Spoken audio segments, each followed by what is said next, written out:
really enjoying work. How do you kind of overcome or resolve that tension? I will say, I think that retiring by 30 is a really good hook. However, when I say that, I don't mean just drop doing all the things that are productive and makes money in my life. I view it more as now I can make decisions that are not money first, and I can choose what I want to work on based on what fulfillment I get out of it. So to me, retirement is, making decisions without having money in mind. And is there something that, obviously this could evolve, but if money wasn't an issue, would be the thing you pursue? Do you have a sense of what that could look like? I am really obsessed with the idea of making things that are objectively useless. Like how I will buy, I don't know if you're aware of what a Smisky is. I'm not. Please educate me. Maybe a Labubu. Yes, I do know. Okay, it's some iteration of that where a Smisky is like a tiny, I don't even know how to describe it to you. It's a decorative thing. Sure. It's costs like $15, like a bold little boy, basically, and he's very cute and green. And I have 20 of them, and I use it to decorate my house. I think that is an objectively useless item. It doesn't bring any practical utility, but it sparks joy. It is delightful, and I love it. And so I would love to be in the business of creating things that just spark joy and don't have any other real use case, if that makes sense. Would this be creating things that spark joy for yourself or for other people, or somewhere in between? Probably somewhere in between. Yeah. I would like to first make it work for me, and then if I like it, hopefully that means that other people like it too. And it doesn't have to be a physical product. That's just one example of things that I that I can point to. Yeah. Sounds like the content is down a similar path, right? Like it sparks joy in that you love video editing and making things, but also hopefully provides value to someone else. So that seems like a through line that's gone through what you've done. Yeah, for sure. Yeah. You've also talked on Instagram about the importance of creating your own luck and not believing that luck is a binary thing that you don't have or you do have. Can you talk about some things you've done that have demonstrated that to you, or where that belief comes from? I believe in increasing the surface area of luck by doing more things in life, whether that is starting a new hobby, meeting a new person, or emailing someone random. I believe all of these things increase the surface area of good things that could happen to you, because that person that you met might tell one person about you, who tells 3 people about you, who is now a customer. And I believe strongly that you create a lot of that luck yourself. Obviously, there are those once in a lifetime lottery moments where someone just happens to be hiring who is your best friend that could transform your life. I don't know. But for me, I feel like it's a very intentional process of going out and doing things rather than waiting for things to happen to you. And how do you strike the balance between trying a bunch of things and increasing the surface area of luck versus knowing, hey, I really want to double down on this and focus on it and make it the thing I do? I think that's a tension I often struggle with, knowing what to pick and where to focus versus just doing a bunch of things. I believe, I think I said this before, but I'll say it again.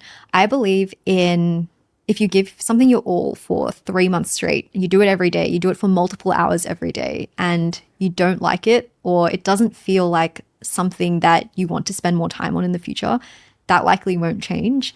I am yet to be challenged on that assumption. And if you know of any examples, I would love to hear it. But it's very unlikely that something changes so much that you will like it in the future. But obviously you can start liking something and over time start to dislike it. So I try my best to give everything a real go. And then that way, for sure, I know that I don't want to do that thing in the future. It's testing. To me, it's all testing and exploration. And on a similar note, you've talked about how asking for what you want is a superpower. What are some of the times you've asked for something you wanted and didn't expect to get something in return, but were surprised? The context in which I wrote that script was more so around the business world or internships, basically.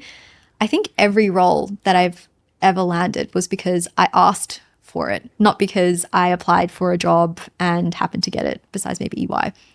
But to get my Canva role, I emailed the head of product directly to say, hello, I heard that you're hiring APMs. I didn't even know if that was true. But would you be interested in having a chat with me? Obviously, it was a bit of a longer email than that. But that was what opened the door to allowing me to even work at a dream company that I've always been excited about. Similarly, in starting freelancing, realistically, with someone who had no product design brand, it was just not possible that people would find me. So emailing the people at StartMate to say, hey, please post about me in your Slack channel, which incredible that they did.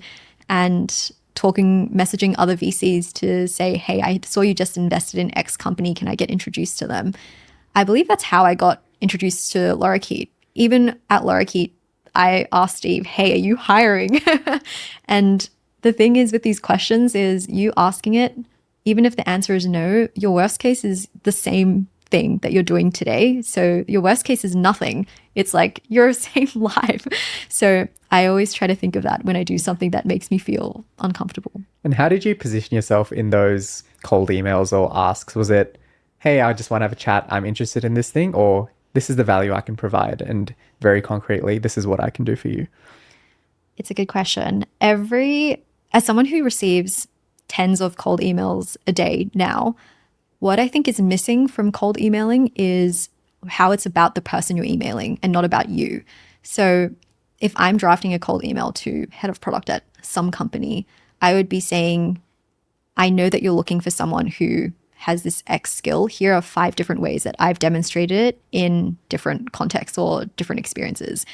And that's framed a lot more as how I can create value for you, basically, rather than let's chat, because it's hard for me I can't imagine that someone who's busy will be able to respond to all the people who say, let's have a coffee, or can you be my mentor? It's just not possible. So if you ask a specific question that only that person can answer, then at least they know you've done the research and will want to help you and know how to help you. I think saying, hey, can you give me advice is a very lazy way of asking that question, because it's very easy for you to say, very hard for the other person on how they should respond to that. It's the chat interface of cold emails. Yeah, literally. Yeah. And on a slightly different track, you've also talked about how in your relationship, your partner takes big swings while you are more, cash flow oriented. Is that something that you purposely designed together, or more kind of a thing that you stumbled into? It's a bit of both. Yeah. But I would say it is designed in the sense that every time Joe has taken on a new bet, I have done something slightly safer, and it has just naturally become that way now.